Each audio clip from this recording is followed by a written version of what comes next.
In today's Tutorial Graphics graphic design tutorial, I'm going to teach you the golden rules of layout design so you can make professional and effective graphic designs.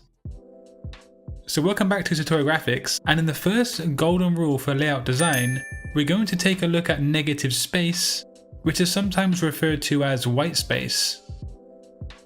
Now this simply is just the areas on your design that are not taken up by actual design assets or graphics. It can be used to separate sections of your design, define certain areas, and also allow your design to have room to breathe. Now on the first design, I've made sure to make some common mistakes that designers do embark on, and that is to try and fill out the negative space as much as possible by scaling up my text at the bottom here. Also, I've used a logo of sorts to fill the top half. Now doing this makes the design appear too busy and unorganized. Having a clear separation allows the viewer to look at the design more comfortably and also obtain the information very easily. But let's take a deeper look at my revision. So firstly, the logo is neatly added in the top left, and it doesn't fight for attention and overcrowd the design.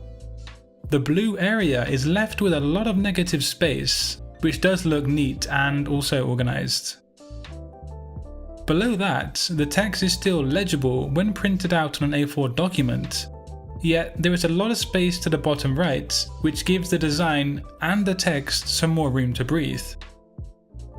Allowing your design to have negative space like this clearly creates areas for specific parts of your design, and this makes the viewer feel more at ease when viewing your design and trying to gather the information from the design itself.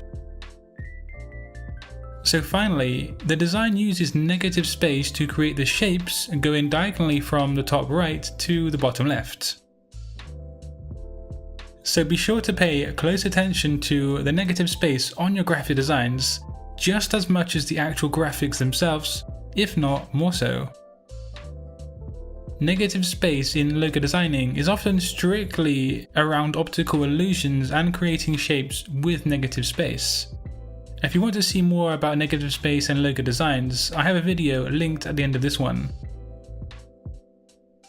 But secondly, we're now moving on to why proximity is such an important aspect of layout design.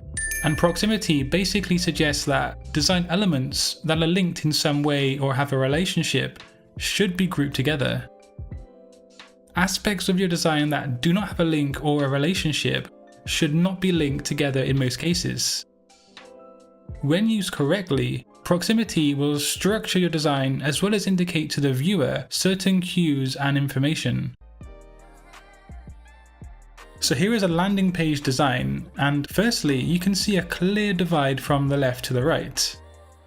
The right section here basically has the illustrative artwork displaying context to the design itself. You will not find any key information or call to action buttons here, aside from the toolbar at the top, of course.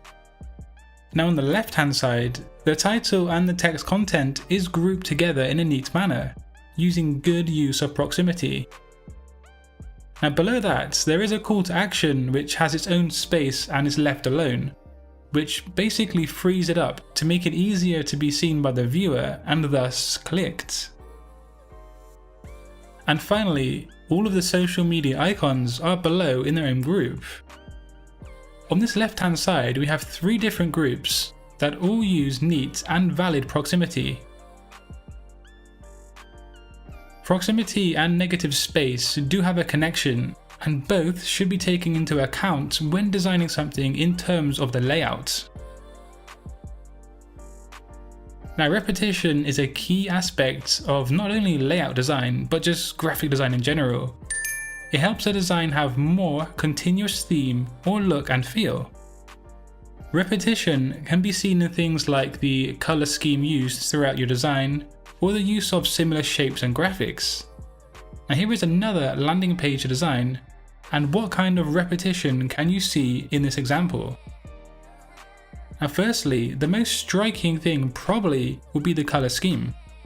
The color scheme is seen throughout the entire design, from the illustrations into the typography and even the call to action button.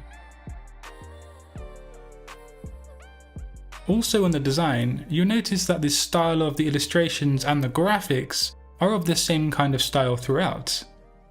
You don't randomly see a gradient style or a 3D graphic. The illustrations are flat and somewhat rustic in nature, all themed around the topic of travel. Repetition is not just about using the same graphics throughout, but think about the same use of typeface, the same use of color, and the same style in general. This will unify your design and make things flow and appear more professional as a whole. The next golden rule for layout design is contrast.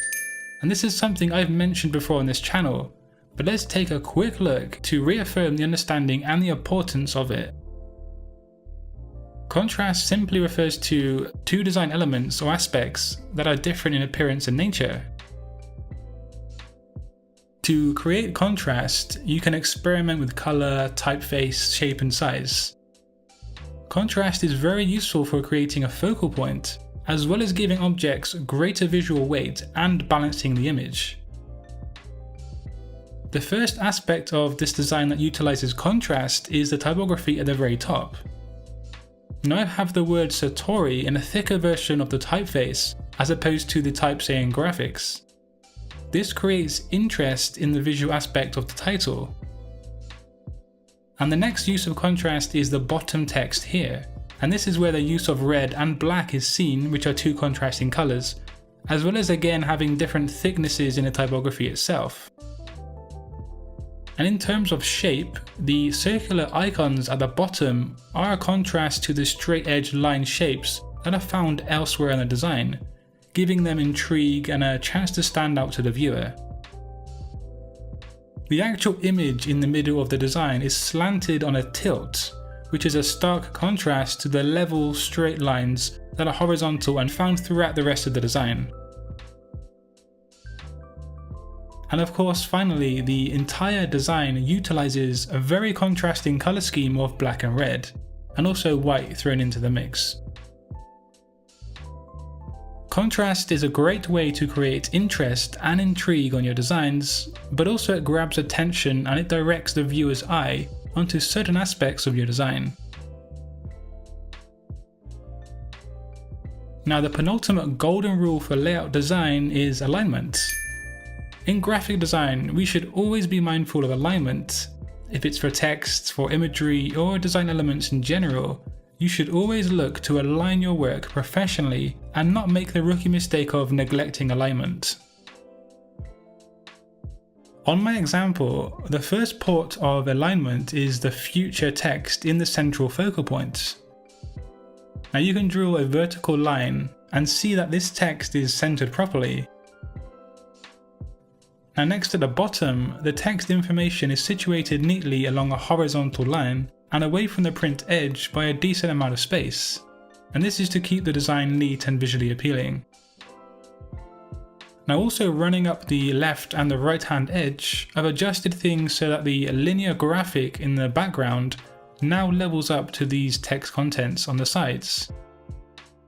However, the white circle with the price tag, and I've left this not aligned properly, and this is to make it stand out more. It's okay to break the rules in some sense, as long as the majority of your design does follow the basic layout rules. The design is still aligned well, despite the price tag being the odd one out, and that's just another form of contrast. The last golden rule of layout design is to use focal points, and I've touched upon focal points many times in the past, so I'm not going to go into detail today. However, a focal point is used on a design to pinpoint the start of a viewer's journey, and it's the main hotspot to grab attention and then to lure them into your design itself. It's almost like a kind of bait if you want to think of it that way. Now a focal point can be a shape, it can be an image, or even just typography itself. And on this example here, what do you deem to be the main focal point of interest? Firstly, it's a stark contrast in terms of colour. It's a dark blue set against a colour scheme of oranges and yellows, which are the complementary colours and the total opposites in the colour wheel. Also, as a design asset, it's very large, taking up a lot of space on the design.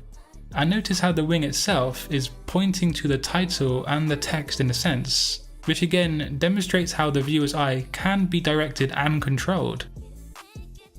You start looking at the wing at the bottom, and then you move your eyesight up towards the text. This is a classic use of focal points in graphic design. So just remember, focal points are areas of dominance, and they do not have to be the main dominant feature. Focal points are areas of interest, emphasis, or difference within a composition that capture or hold the viewer's attention. So there was today's golden rules of layout design, and there is another one that I could have thrown in there, and that is hierarchy. And I do use hierarchy a lot in my graphic designs, but I've touched upon that so many times I didn't add it in today. But yeah, if you want to keep learning essential skills as a graphic designer, make sure to subscribe to my channel for weekly graphic design content. And of course, until next time, have a great day and design your future today. Peace.